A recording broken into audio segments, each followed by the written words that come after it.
Sir मेरा ये मानना है कि लाइफ में एक ऐसा टाइम आता है, एक ऐसी स्टेज आती है जहाँ पर बच्चे को ये डिसाइड करना होता है कि क्या करना है लाइफ में आगे। तो वहाँ पे सर मैंने देखा भी है, थोड़ा एक्सपीरियंस भी है ये इस चीज़ का कि सर बहुत सारे माँ बाप के जो पेरेंट्स के साथ जो इमोशंस हैं वो जुड़ जाते हैं उस चीज़ के साथ।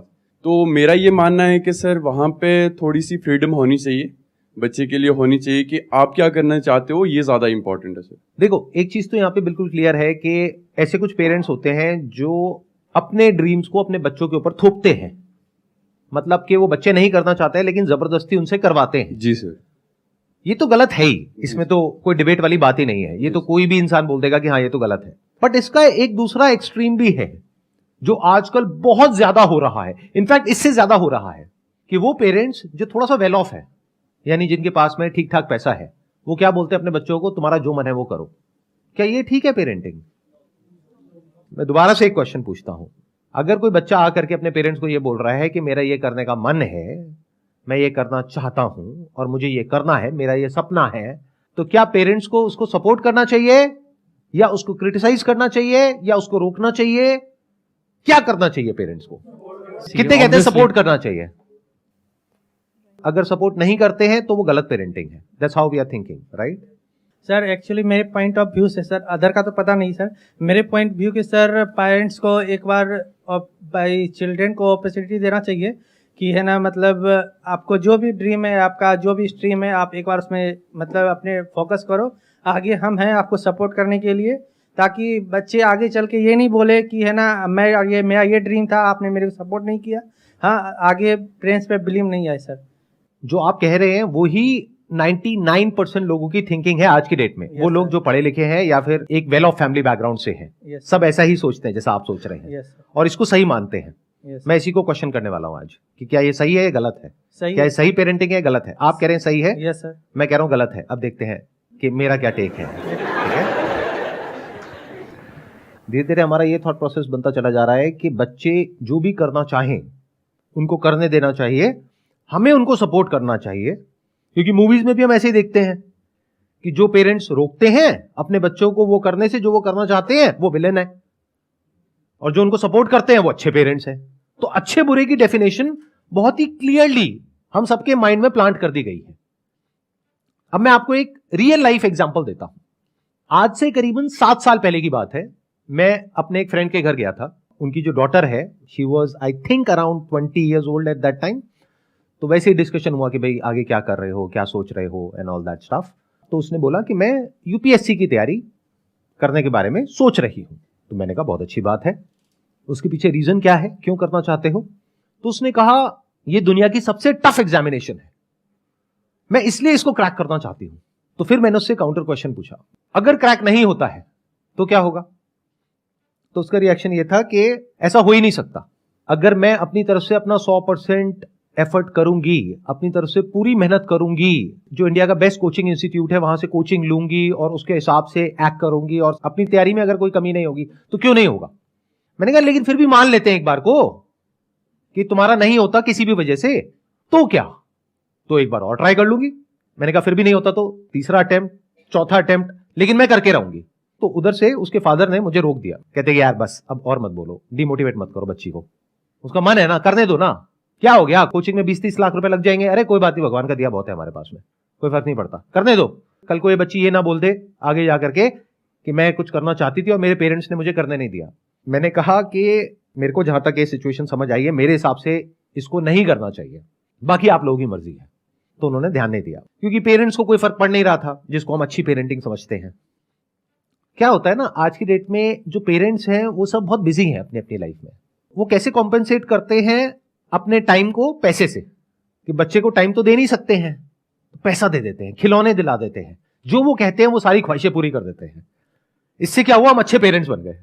ऐसा हो रहा है, नहीं हो रहा है? सोसाइटी में ऑब्जर्व कर पा रहे हो आप अपने आसपास में? ये एक बहुत तेजी से चीजें चेंज हो रही हैं। मतलब हो क्या रहा है, पेरेंट्स सपोर्ट के नाम पर इन्वॉल्व ही नहीं हो रहे हैं बच्चों की डिसीजन मेकिंग प्रोसेस में। उनकी क्रिटिकल थिंकिंग को डेवलप नहीं किया जा रहा है। अगर उन बच्चों को कोई और आकर के क्वेश्चन करता है तो उसको रोक दिया जाता है। मैं उधर उससे क्वेश्चन कर रहा था और मुझे रोक दिया गया, ये छोड़ो ना यार, तुम ज्यादा मत बोलो, अब वो जो कर रही है उसको करने दो। मैं कहा ठीक है, that's okay, that's your call. आज सिचुएशन ये है कि उस लड़की ने 6 अटेम्प्ट्स दे दिए हैं, वो डिप्रेशन में है, उसकी दवाइयां चल रही है, वो ज्यादातर अपने कमरे में ही रहती है, बाहर नहीं निकलती है, किसी से बात नहीं करती है, और गलती से किसी के मुंह से यूपीएससी वर्ड निकल जाता है तो उसको गुस्सा आ जाता है और वो खुद को ब्लेम कर रही है अपने इस फेलियर के लिए। उसके पेरेंट्स को क्या नुकसान हुआ? पैसे का, 20-30 लाख रुपए का, जो उनको फर्क नहीं पड़ता है क्योंकि बहुत पैसा है उनके पास में। तो क्या ये सही पेरेंटिंग है? इज इट राइट पेरेंटिंग जैसा हम समझते हैं? You are saying no now, लेकिन द थिंग इज आपको यह भी समझना पड़ेगा क्यों। देखो, 2 एक्सट्रीम्स हैं। एक एक्सट्रीम है जिसको तो हम बड़े क्लियरली समझ जाते हैं क्योंकि लाइफ को ब्लैक और व्हाइट की तरह देखते हैं, राइट और रॉन्ग की तरह देखते हैं, और बड़े आसानी से अपने माइंड में 2 कंपार्टमेंट बना देते हैं कि ये सही है, ये गलत है। गलत क्या है कि अपने बच्चों को डोमिनेट करना, उनको फोर्स करना, उनके ऊपर प्रेशर क्रिएट करना, उनसे अपने हिसाब से अपने ड्रीम्स पूरे करवाना, ये सब गलत है। यहां तक तो हमको समझ आता है। तो हमने क्या सोचा, इसका ऑपोजिट सही होगा, जबकि एक्सट्रीम में आप कुछ भी करोगे वो गलत है। जैसे फॉर एग्जाम्पल कि आपने कहीं पे पढ़ लिया कि पानी कम पीना गलत होता है, तो इसका मतलब क्या निकाला हमने? पानी बहुत पीना चाहिए। तो क्या ये सही है? ये अगर एक एक्सट्रीम गलत है तो उसका दूसरा एक्सट्रीम भी गलत है। बट उसको समझने के लिए we need to have critical thinking abilities, जो बहुत सारे लोगों के पास में नहीं होती है, क्योंकि उसकी वजह से हमारी ब्रेन के ऊपर लोड आता है। And nobody wants any kind of load और any kind of complexity in life. तो हम चीजों को ओवर सिंप्लीफाई करके देखते हैं और उसी तरह से एक्ट करते हैं। तो अगर ये गलत है जिसकी हम बात कर रहे हैं, यानी अपने बच्चों को डोमिनेट करना, तो अपने बच्चों को पूरी तरह से फ्रीडम दे देना भी गलत है। क्योंकि जो बच्चे हैं उनके सपने पैदा कैसे होते हैं? ये वर्ड्स हम यूज करते हैं, मेरा पैशन है, मेरा इंटरेस्ट है, मेरा ड्रीम है। ये ड्रीम, पैशन, ये आता कहां से है? अरे मार्केटिंग की एक पूरी की पूरी दुनिया है जहां से आपको नॉन स्टॉप कुछ ना कुछ बेचा जा रहा है। कोई ऐसा एग्जामिनेशन जिसको क्रैक करना नेक्स्ट टू इम्पॉसिबल है, उसको इतना ज्यादा ग्लोरीफाई किया जा रहा है दुनिया में, उसके ऊपर वेब सीरीज बन गई है, और आने वाले टाइम में I will not be surprised अगर उसके ऊपर मूवीज भी बन जाए। तो सोशल मीडिया पे आप जहां भी जाओगे इस तरह के लोग आपको दिखेंगे। कौन दिखेंगे? वो जो डिप्रेशन में चले गए, एक भी नहीं दिखेगा। इसको अवेलेबिलिटी बायस बोलते हैं, अगर साइकोलॉजी के पॉइंट ऑफ व्यू से आप समझेंगे तो। यानी जितना डेटा हमारे पास में अवेलेबल होता है उसी के बेस पे हम अपने कंक्लूजन्स ड्रॉ कर लेते हैं और हमारी थिंकिंग उसी हिसाब से चलने लग जाती है। फॉर एग्जाम्पल, एक प्लेन क्रैश कर गया कहीं पर, और अब न्यूज चैनल्स में जहां देख रहे हो वहां पर यही आ रहा है, सोशल मीडिया पे यही आ रहा है कि ये प्लेन क्रैश कर गया, इसमें आग लग गई, इतने लोग मर गए। तो उस टाइम पे अगर आप किसी प्लेन में जाकर के बैठोगे तो आपको डर लगेगा, गाड़ी में नहीं लगेगा। जबकि डर लगना चाहिए गाड़ी में, क्योंकि वहां पे उससे 1000 गुना ज्यादा लोग मरते हैं। तो आपके एक्शन चेंज हो गए बेस्ड अपॉन जो डेटा आपको सर्व किया गया उसके अकॉर्डिंग। बट ये कौन समझ सकता है? वो जो मार्केटिंग को समझता है, बाकी लोग नहीं समझ सकते। तो ये चीज मैंने आज से 7 साल पहले ही देख ली थी, जब मैंने उससे क्वेश्चनिंग करनी शुरू करी थी कि एग्जैक्टली ये ड्रीम आ कहां से रहा है उसके माइंड में। एक ऐसे एग्जामिनेशन जिसको क्रैक करना नेक्स्ट टू इम्पॉसिबल है, उसके माइंड में ये थॉट ही कहां से आ रहा है कि मेरा हो जाएगा, और उसका जो अपोजिट थॉट है यानी कि नहीं होगा, जिसकी पॉसिबिलिटी होने से बहुत ज्यादा है, उस थॉट को ही वो एंटरटेन नहीं कर रही है, ना उसके पेरेंट्स एंटरटेन कर रहे हैं। तो ये तो बहुत डेंजरस हो गया। तो उस डेंजर को मैंने तभी देख लिया था, ना उसके पेरेंट्स देख पाए ना वो खुद देख पाई, क्योंकि जिस इंस्टीट्यूट में वो गई या जहां पर भी उसने देखा, जैसे भी डिसीजन लिया, जहां से भी ये ड्रीम क्रिएट हुआ, वहां पर उसको सिर्फ पॉजिटिव दिखाया गया, नेगेटिविटी की कहीं कोई बात नहीं करी गई।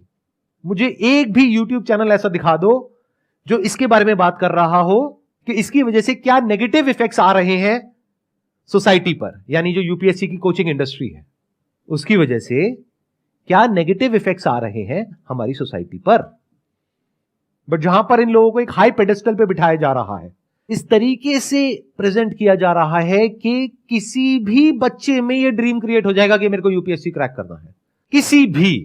यानी अगर मैं 25 साल पीछे चला जाऊं तो मेरे अंदर भी क्रिएट हो जाएगा। ऐसी वेब सीरीज देखूंगा तो, या ऐसी मूवीज देखूंगा, या ऐसी बातें सुनूंगा, ऐसे लोगों को देखूंगा। किसको अच्छा नहीं लगता है जो आउटकम है वहां से जो मिलता है? आई एम नॉट श्योर आप लोग समझ पा रहे हो या नहीं समझ पा रहे हो मैं क्या बोल रहा हूं। ये बड़ा अलग है उससे जैसा कि हम सोचते हैं या हम देखते हैं। तो अब सवाल उठता है कि अगर मैं कह रहा हूं ये गलत स्टाइल ऑफ पेरेंटिंग है तो सही क्या है? या फिर अगर मैं अपने फ्रेंड की जगह होता तो मैं क्या करता? मैं अपनी बेटी से लड़ता नहीं, ना उसको रोकता, उससे क्वेश्चंस पूछता और ऐसे लोगों से उसको मिलवाता जो कि उसको सोचने पर मजबूर करे कि तुम जो कर रहे हो वो क्या कर रहे हो, और इसकी एक दूसरी साइड को भी देखने के लिए उसको फोर्स किया जाता, जिसको नेगेटिविटी नहीं कहते हैं, जिसको डिमोटिवेशन नहीं कहते, जिसको रियलिटी कहते हैं, इसको रियलिटी चेक कहते हैं। तो मैं क्या करता, कुछ भी करके रियलिटी चेक करवा देता, फिर जो मर्जी करो। यानी मान लो कि लाखों लोग एक पर्टिकुलर जगह से छलांग लगा रहे हैं नीचे समुद्र में, उसमें से कुछ लोग जो बच करके साइड तक आ रहे हैं उनको हीरो बनाया जा रहा है, बाकी के जो डूब गए मर गए उनका कोई अता पता ही नहीं है। तो मैं क्या करता, किसी भी तरीके से नीचे जाता समुद्र की गहराइयों में और फिर उसको दिखाता, देखो कितनी लाशें पड़ी हैं यहां पर, बाहर जो 10 लोग दिख रहे हैं सिर्फ वो नहीं है, इन लाखों कंकालों को भी देखो। अब बोलो अगर करना है तो करो। If you are okay with this also, because you could be next here, and if you are okay with that then do it, कोई दिक्कत नहीं है। मैं स्ट्रांगली आप लोगों को रिकमेंड करूंगा कि अपने करियर को चूज करने से पहले साइकोलॉजी के बारे में थोड़ा सा पढ़ो। अगर ज्यादा नहीं पढ़ सकते हो एटलीस्ट ह्यूमन बायसेस के बारे में पढ़ लो। इन बायसेस को मार्केटिंग एक्सपर्ट समझते हैं और उसको एक्सप्लॉइट करते हैं लोगों को बेवकूफ बनाने के लिए। मतलब इन बायसेस को पढ़ने के 2 तरीके हो सकते हैं। एक है आप पढ़ो और समझो कि 99.99% लोग कहां फंसने वाले हैं और इन बायसेस को यूज करो, किसी को भी फंसा दोगे आप। दूसरा तरीका हो सकता है इन बायसेस को पढ़ने का कि आप इसको पढ़ो और पढ़ करके समझो और इस चीज को ऑब्जर्व करो कि दुनिया में लोग कैसे इन टैक्टिक्स को यूज कर रहे हैं आपको फंसाने के लिए, किस तरह से फैक्ट्स को छुपाया जाता है, किस तरह से चीजों को इंटरपोलेट किया जाता है। मतलब जो चीज होती छोटी सी उसको बहुत बढ़ा चढ़ा करके दिखाया जाता है, किस तरह से कहानी क्रिएट होती है, एक नैरेटिव क्रिएट होता है आप लोगों के माइंड में, और वो इमोशंस कैसे ट्रिगर करते हैं आपकी ब्रेन को, जिसकी वजह से एक रेपिटेटिव पैटर्न बनता है और फिर आप उसमें जाकर के फंस जाते हो। अगर मेरी बात को एक बार को आपको रूल्ड आउट भी करना है कर दो। मुझे पता है जब भी वीडियो अपलोड होगी तो बहुत सारे लोग कहेंगे नहीं नहीं सर क्या बोल रहे हो, हम तो आए थे आपकी वीडियो देखने के लिए कि भाई मोटिवेट हो जाएंगे यहां से यूपीएससी को क्रैक करने के लिए, ये क्या बातें कर रहे हो सर। मैं क्या कह रहा हूं, मेरी बातों को छोड़ दो। अरे भाई एक बार पढ़ लो ना साइकोलॉजी में कि कितने तरह के बायसेस होते हैं और देखो जो मैं कह रहा हूं वो सच है झूठ है, अपने आप वेरीफाई करो मेरे कहने से क्या होता है। देखो जो पूरी की पूरी कोचिंग इंडस्ट्री है वो कैसे उन सारे बायसेस को यूज कर रही है आपको कंट्रोल करने के लिए। तो अगर मैं कह रहा हूं कि ये पेरेंटिंग करने का जो स्टाइल है वो गलत है, तो सही क्या है? सही ये है कि अपने बच्चों को हमेशा क्वेश्चंस पूछने के लिए एंटरटेन किया जाए बचपन से ही। यानी बच्चा ऐसा होना चाहिए जिसमें दम हो किसी भी थॉट प्रोसेस को क्वेश्चन करने का, चाहे वो कितनी भी पुरानी क्यों ना हो, कितनी भी स्ट्रांग क्यों ना हो। मतलब कि वो जो बच्चा है अगर वो क्रिटिकली सोच पा रहा है, हर एक सिचुएशन की हर एक साइड को देख पा रहा है और एक वेल इन्फॉर्म्ड डिसीजन ले पा रहा है रियलिटी के बेस पे, यानी अगर वो रियलिटी तक पहुंच पा रहा है फिर डिसीजन ले रहा है, दैट इज गुड पेरेंटिंग।